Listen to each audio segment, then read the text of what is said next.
Assalamualaikum dan salam sejahtera. Bertemu kembali dalam MJ Flash 27 Julai bersama saya Zazrina Zainuddin. Kita ke berita utama. Kementerian Kesihatan Malaysia KKM melaporkan pertambahan angka jangkitan COVID-19 sebanyak 16,117 hari ini berbanding 14,516 semalam. Kedah masih mencatat angka jangkitan tinggi iaitu 1,000 kes, manakala Johor mencatatkan 907 kes berbanding 1,449 kes semalam. Selain itu, KKM memaklumkan Selangor terus merekodkan pertambahan kes baharu yang tinggi iaitu 6,616 manakala Kuala Lumpur 2,457 kes. Sabah melaporkan pertambahan 741 kes baharu, Melaka 674, Negeri Sembilan 669, Pulau Pinang 618, Kelantan 592 dan Perak 583. Negeri-negeri lain merekodkan pertambahan kes baharu kurang daripada 500 dengan Perlis mencatatkan 2 kes baharu. Berita seterusnya. 3 perkara akan diteliti sebelum pilihan raya negeri ke-12 PRM12 Sarawak diadakan. Ketua Menteri Datuk Patinggi Abang Johari Abang Openg berkata, semuanya berkaitan dengan situasi akibat pandemik COVID-19. Perkara pertama ialah meneliti jumlah positif serta penurunan kes, manakala kedua prosedur operasi standard SOP yang lengkap dari Suruhanjaya Pilihan Raya SPR dan ketiga membabitkan kesihatan rakyat. Reaksi itu diberikan Datuk Patinggi Abang Johari ketika ditanya sama ada Sarawak sudah memutuskan untuk mengadakan PRN12 sebaik proklamasi darurat tamat.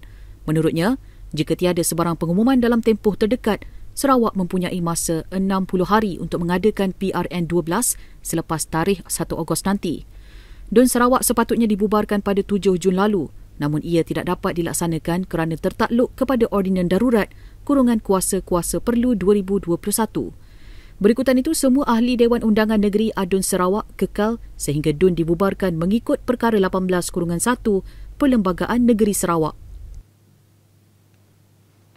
Bekas Perdana Menteri Datuk Seri Najib Tun Razak meminta kerajaan menjawab 3 persoalan utama susulan pengumuman Menteri di Jabatan Perdana Menteri Datuk Seri Taqiyuddin Hassan berhubung pembatalan Ordinan Darurat semalam. Katanya, apakah pembatalan Ordinan Darurat itu boleh dilakukan secara retrospektif atau backdated? Menurut Datuk Seri Najib, sekiranya pembatalan Ordinan Darurat itu tidak dilakukan mengikut proses undang-undang, ianya akan membawa implikasi besar terhadap tindakan yang diambil pihak berkuasa selepas 21 Julai lalu. Ini termasuk pertikaian atau pembatalan terhadap kompaun yang telah dikeluarkan selepas tarikh berkenaan. Ini boleh menimbulkan soal kesahihan dari segi undang-undang dan keabsahan kerajaan. Maknanya, the legality and the legitimacy of the kerajaan dari 21 Julai hinggalah 1 Ogos. Pada pendapat saya, kenyataan semalam amat mengelurukan rakyat dan Dewan.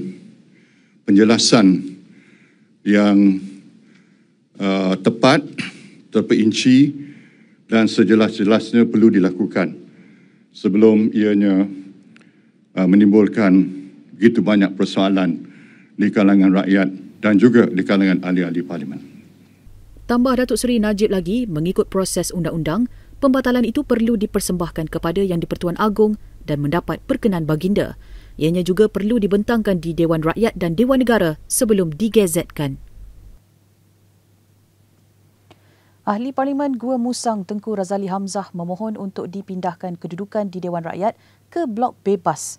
Beliau menggunakan alasan yang dirinya bukan penyokong Kerajaan Perikatan Nasional PN. Surat makluman bertarikh semalam telah diserahkan kepada Yang di-Pertua Dewan Rakyat Datuk Azhar Azizan Harun. Salinannya turut dihantar kepada Presiden UMNO Datuk Seri Dr. Ahmad Zahid Hamidi, Setiausaha Agung UMNO dan BN, serta penasihat dan pengerusi Majlis Ahli-Ahli Parlimen Barisan Nasional BNBBC. Katanya keputusan yang dibuat adalah keputusan sendiri bersesuaian dengan semangat perjuangan Barisan Nasional dan UMNO yang tidak menyokong kepimpinan kerajaan yang disifatkannya sebagai gagal. Sebelum ini, beliau menjelaskan mengambil tindakan berkecuali daripada menyokong Perdana Menteri Tan Sri Muhyiddin Yassin, namun menjelaskan masih kekal sebagai ahli Parlimen UMNO. Berita seterusnya. Jumlah siswasah menganggur meningkat 22.5% disebabkan persekitaran ekonomi yang kurang memberangsangkan. Ketua Perangkawan Malaysia, Datuk Seri Dr. Muhammad Uzir Mahidin berkata, lebih 75% daripada siswazah menganggur adalah mereka yang aktif mencari kerja, di mana hampir separuh daripadanya menganggur bagi tempoh kurang dari 3 bulan. Jelasnya keadaan itu juga dapat dikaitkan dengan jumlah kekosongan jawatan yang lebih rendah di sektor ekonomi pada tahun 2020 seperti dinyatakan dalam laporan statistik guna tenaga yang dikeluarkan oleh Jabatan Statistik sebelum ini. Ianya menunjukkan bilangan jawatan kosong kategori mahir turun sebanyak 16.1%, manakala jawatan separuh mahir dan berkemahiran rendah masing-masing menguncup 9.5% dan 9.7%. Dalam keadaan diri hamil 7 bulan, penyanyi popular Siti Sarah berdepan dengan ujian selepas didapati positif COVID-19. Turut dijangkiti suaminya Syuib Sepahtu beserta 3 anak mereka. Perkara itu dikongsi Siti Sarah di laman Instagramnya. Kata pelantun lagu Semakin, dia sekeluarga disahkan positif Ahad lalu apabila menjalani ujian saringan COVID-19 selepas pembantu rumahnya dijangkiti pandemik itu. Dalam keadaannya berbadan 2, beliau meluahkan kebimbangan dan berharap akan cepat sembuh. Labuan menjadi wilayah persekutuan dan negeri pertama yang mencapai imuniti kelompok selepas 80% populasi dewasa di pulau itu selesai menerima vaksinasi penuh. Menurut Pasukan Petugas Khas Imunisasi COVID-19 Kebangsaan CITF Labuan dan Jawatankuasa Pengurusan Bencana Negeri, imuniti kelompok berjaya dicapai 3 hari lebih awal berbanding sasaran. Bercakap kepada Bernama, Pengerusi CITF Labuan Ridwan Ismail berkata, seramai 54,800 daripada 68,500 penduduk dewasa di pulau berkenaan telah lengkap 2 dos vaksin COVID-19. Jelasnya jumlah penduduk yang telah divaksin adalah kurang daripada 14,000 pada Jun, namun meningkat dengan mendadak kepada 40,800 dalam masa 37 hari. Program imunisasi COVID-19 kebangsaan di Labuan dilancarkan pada 27 Februari lalu oleh Senator Datuk Bashir Alias. Setakat semalam, CITF Labuan merekodkan 95.7% atau 65,521 daripada 68,500 populasi dewasa menerima suntikan dos pertama vaksin COVID-19.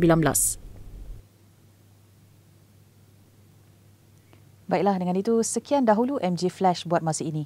Teruskan bersama kami untuk mengikuti perkembangan terkini dari semasa ke semasa di platform media sosial Malaysia Gazette, di Facebook, Twitter, Instagram dan YouTube atau melalui portal kami di www.malaysiagazette.com. Assalamualaikum dan salam hormat.